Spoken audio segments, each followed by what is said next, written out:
बिस्मिल्लाहिर्रहमानिर्रहीम। मैं अपने नात गो हजरात ते नात खां हजरात अगे रिक्वेस्ट करना, गुजारिश करना, दरखास्त करना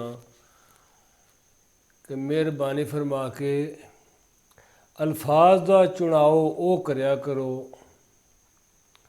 फिक्रियां की तरतीब उस तरह की बनाया करो कि जिहदे विच नात गोई दी तोहीन ना होवे और अंदाज़े बयान में भी वो अंदाज़ अपनाया करो कि नात गोई रवे, ना कि कोई ऐसा वैसा गाना बनया होवे। हुण थोड़ी देर पहले मैं देख रहा सी, गालबन मुल्क के माया नाज बहुत बड़े शायर दा नात गो ते नात ख्वां हाकम अली हाकम साहब का कलाम सुन रहा सी ते आप फरमा रहे सन एक महफल दे विच अहमद अली हाकम आप फरमा रहे सन कि आओ रल के ते अपने आका नूं सद मारीए,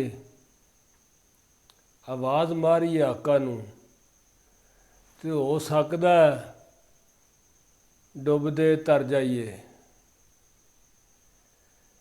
इस तरह के फिक्रे, मशकूक फिक्रे ते कमज़ोर फिक्रे अहमद अली हाकम साहब जिथे भी हैं मेहरबानी फरमा के गौर करन कि हो सकदा डुबदे तर जाइए। क्यों इस तरह छोटा सोचते हो, क्यों कमज़ोर सोचते हो? तुसी कोई माड़े धीड़े दे गुलाम हो? कुल कायनात दे खालक दा महबूब है, फुल पावरा रखदा है मेरा आका, तो फिर कमज़ोर गल ना सोचा करो।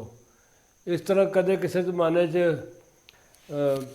20-25-30 साल पहले साडे मुल्क दे माया नाज नात खां, मालक उन्होंने गरीक रहमत करे, दरजात बुलंद करे, हजूर दा सदका मालक मेहरबानियाँ फरमाए।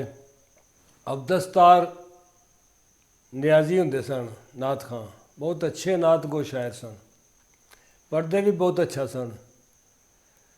तो सियालकोट पूर्व नगर महल्ले बहुत बड़ी बैनुल अकवामी महफिल नात हुंदी सी।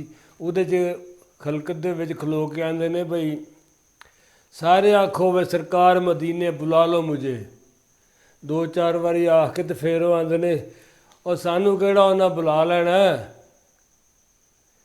इस तरह दी जिहड़ियां ना नाकस गल्लां ये फिर दिल नूं तकलीफ देंदियां ने।